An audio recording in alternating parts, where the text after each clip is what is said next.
අටහැවිරිදි මලිතිට ඇගේ ආච්චි අම්මාගෙන් පුංචි තෑග්ගක් ලැබුණා. ඒ සුන්දර ඇඳුමකින් සැරසුණු ඊතා පැරණි අමුතු බෝනික්කෙකි. නමුත් මේ බෝනික්කා අනෙක් ඒවාට වඩා වෙනස් විය. එහි මුහුණක් නොතිබුණි. සිනිඳු පෝසිලේන් හිසේ ඇස් නාසය හෝ කටේ සලකුණක්වත් තිබුණේ නැත. ආච්චි අම්මේ මේ බෝනික්කාට ඇයි මුහුණක් නැත්තේ? මලිති බියෙන් ඇසුවාය. මේක අපේ පරම්පරාවෙන් ආපු එකක් දුවේ. සමහරු කියනවා මේකේ මුහුණ හොයාගන්නකන් මේක නිහඬව ඉන්නවා කියලා. ආච්චි අම්මා සිනාසුනාය. මලිති බෝනික්කාට නිලා කියානම් තබා එගේ ඇඳ ළඟ මේසේ මත තැබුවාය.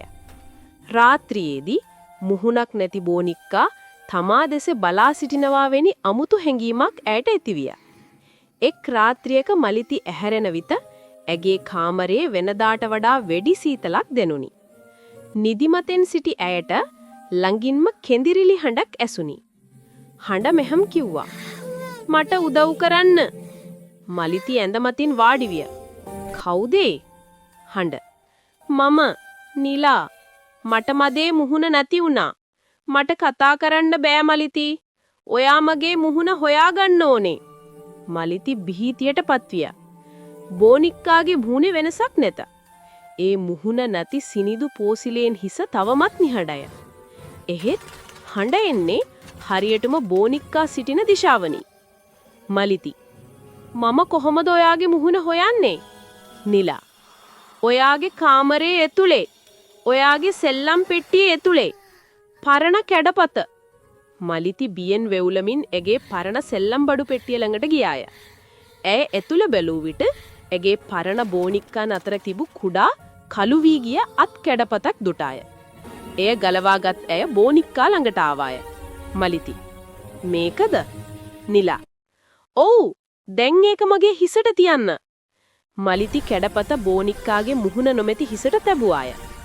කැඩපත තැබූ විගසම ඇය සහ බෝනික්කා වටා තිබූ වාතය රත් වී තද රතු එළියක් විහිදෙන්නට පටන් ගත්තා. එවිට කැඩපතේ සිටි රුව බෝනික්කාගේ හිසට ඇදී ගියාක් මෙන්න ඇයට දැනුණා. රතු එළිය නැති වූ පසු මලිති බෝනික්කා දෙස බැලුවාය. දැන් බෝනික්කාට මුහුණක් තිබුණා. එහෙත් ඒ ලස්සන මුහුණක් නොවේ. ඒ කෝපයෙන් යුතුව ඇස් ලොකු කරගෙන දත් විලිස්සාගෙන සිටින බිය උපදින මුහුණකි. නිලා. අවසානයේ මගේ මුහුණ. දැන් මට ඔයාත් එක්ක සෙල්ලම් කරන්න පුරුවන් මලිති. බෝනික්කා ඇඳ උඩට පැන වේගයෙන් මලිති දෙසට එන්නට පටන් ගත්තා. එහි කුඩා අත් නියපොතු මගින් දිසුනි. නිලා. අපි හැමදාම සෙල්ලම් කරමු. මලිති බියෙන් කෑ ගහමින් කාමරයෙන් පිටතට දිව්වා ගියාය. ඇය දොර වසා ගන්නට උත්සාහ කළත් බෝනික්කාගේ කුඩා නමුත් පුදුමතරම් ශක්තිමත් දෑත් දොර රඳවා තබා ගත්තේ. මලිති. අතහරින්න මට. නිලා. අපි යාළුවෝ මලිති. ඔයා මාව නිදහස් කළා. දැන් ඔයා මගේ.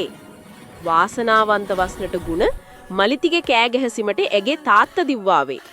ඔහු දොරට තදින් තල්ලු කර බෝනික්කාගේ කුඩා දෑත් ලිහිල් කර මලිතිව අල්ලගෙන කාමරයෙන් පිටතට ඇදගෙන ගියාය. දොර වැසෙද්දි ඔවුන්ට ඇසුනේ කාමරය තුලින් බෝනික්කාගේ උම්මත කළු සිනාහඬ පමණි. තාත්තා වහාම කාමරයේ දොර පිටතින් ලොක් කළේ. ඊළඟ උදෑසන තාත්තා සහ මලිති එකට එකතු වී එම කාමරයට ගියාය. ඔවුන් දොර ඇර බැලූ විට කාමරය තුල තිබු මුහුණ සහිත බෝනික්කා අතුරුදහන් වී තිබුණි. එහි තිබුණේ ඇඳ ළඟ මේසේ මත තිබු කළු වී ගිය අත් කැඩපතේ කැබලි පමණි. මලිති එදායින් පසු නැවත කිසි දිනක එම බෝනික්කා ගැන කතා කළේ නැත. මුහුණ ලැබූ පසු නිලා බෝනික්කාට සිදුවේ මොකක්ද කියන්න දන්නේ ඇය සහ ඇගේ තාත්තා පමණයි. ඔවුන්ගේ නිගමනය වුණේ සමහර පැරණි තෑග්ග නිහඬව තිබීම වඩා ආරක්ෂිතයි කියලා.